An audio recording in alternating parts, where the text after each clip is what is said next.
Nah, orang tuh mikir gini, ih kalau sakit itu kan malah justru dosa aku diampunin, kayak gitu tuh Pak. Itu, nah kalau misalnya orang berpikir seperti itu sebenarnya benar apa salah nggak sih?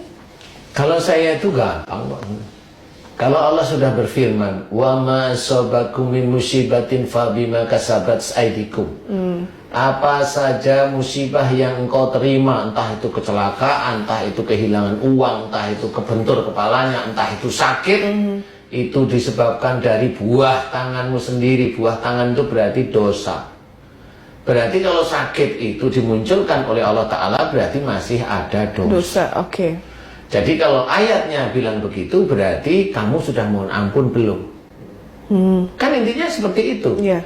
Allah itu kan mengajak kita itu senantiasa memohon ampun. Wasari'u ila maghfirati min rabbikum. Bersegeralah kamu ke dalam ampunan Allah. Maksudnya bersegera itu apa? Bersegera itu kalau kita sudah tahu salah kita di mana, kekurangan kita di mana, nah kita segera langsung memohon ampun. Kan tetap ditunggu oleh Allah Ta'ala bahwa memohon ampun itu wajib. Lah kalau belum memohon ampun kepada Allah Ta'ala tentang perilakunya, umpamanya dia suuzon hobinya, kemudian pusing. Lah mohon ampun tentang suuzonnya aja belum pernah. Kemudian dia pusing kok katanya itu dosanya diampuni atau hilang. Lah kan pakai otak di sini. Nah juga bisa seperti itu. Ada ya, caranya yang harus dikerjakan. Seperti umpamanya mau bikin SIM kan harus daftar dulu, harus ini kan gitu. Bukan ujuk-ujuk terus langsung naik kendaraannya jalanin, itu kan nggak seperti itu. Gitu. Berarti sebenarnya dosa itu akan hilang setelah kita memohon ampun, gitu maksudnya Pak? Lah iyalah, sekarang kalau Mbak Devi mohon ampun langsung diberi hilang oleh Allah Ta'ala. Ini kan Allah, bukan saya nggak ngapa-ngapain. Iya. Ya kan berarti doa Mbak Devi itu kan sampai insya Allah pada Allah Ta'ala. Lah yang menghilangkan sakit siapa? Siapa coba? Allah. Kan Allah. Berarti kan Mbak Devi doanya itu sampai dan Allah itu mencabut. Lah kan hilang. Jadi kalau ada sakit kemudian mohon ampun, sakitnya dihilangkan, ya itu dari Allah karena dia mau berusaha untuk mohon ampun.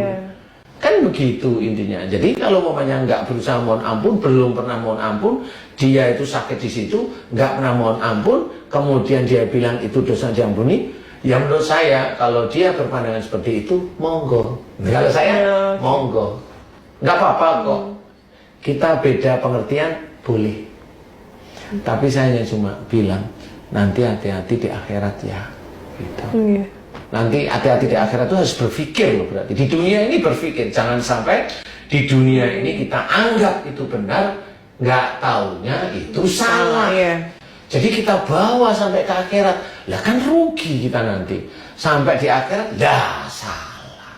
Padahal bukti-bukti sudah nyata ada. Banyak orang yang sakit di serangan kolbu, saya suruh mohon ampun aja, Allah langsung mencabut sakitnya. Lah itu kan sudah jelas. Oh berarti harus memohon ampun di titik-titik di mana dia melakukan kesalahan. Kenapa di situ? Ya memang itulah tanda dari Allah Ta'ala. Ya sebenarnya akhirnya paham sih Pak gitu. Karena ya kalau kita nggak mohon ampun, gimana cara kita dosanya hilang? Lah iya. Gitu kan. Kalau memang dosanya belum hilang, ya memang ada cara Allah satu yang itu juga mengkhawatirkan kita sebagai seorang muslim. Innal hasanati yudhibna sayyi'ah. Sesungguhnya amal perbuatan baik itu akan mengurangi perbuatan yang buruk. Benar sih. Tapi itu kan kalau kita nggak pernah mohon ampun, dosanya kan banyak nih. Kemudian amal kita juga nggak tahu nih kita. Nah setelah kita manusia semua itu mati, dihilangkan, bumi sudah hancur kiamat. Nah baru itu amal perbuatan baik kita dikurangkan dengan amal perbuatan buruk. Jangan bilang dikurangkan amal perbuatan buruk kita itu bahwa perbuatan buruk kita itu selalu sedikit daripada perbuatan baik. Jangan punya pikiran seperti itu. Kenapa saya mengajak untuk senantiasa ingat kepada Allah Ta'ala itu? Kalau kita berbuat baik tapi kita ujub dan riak, hilang amal kita.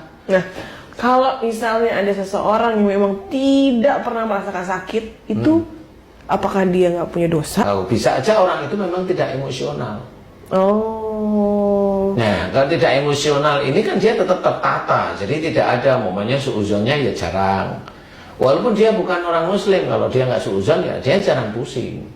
Iya. Tapi kalau dia seorang muslim, kalau hobinya suudzon, pusing dia. Kalau dikit-dikit mikir ya pilek lah dia.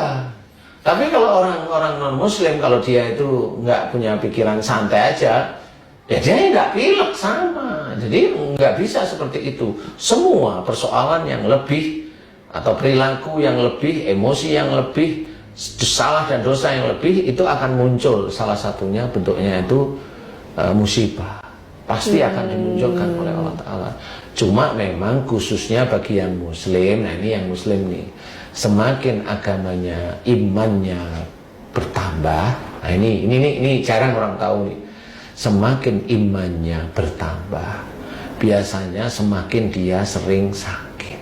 Oh. Nah itu orang muslim yang saya amati itu, semakin dia imannya bertambah, semakin dia akan sering sakit. Apalagi zaman mudanya ngawur.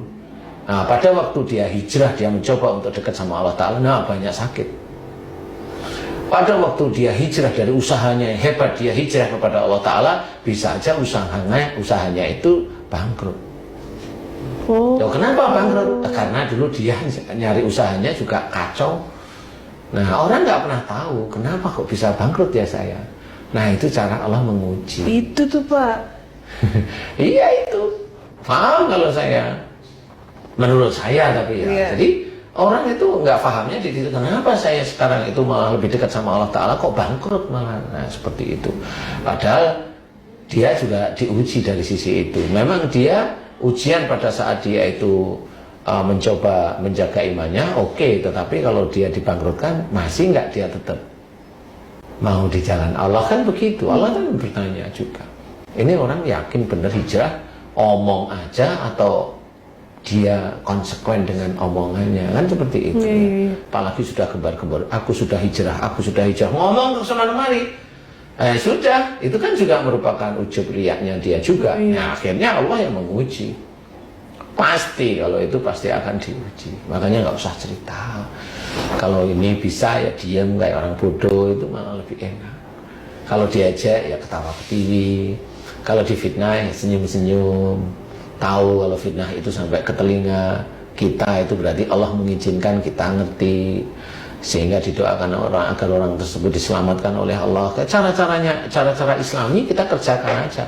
Persoalan orang itu urusan orang itu dengan Allah.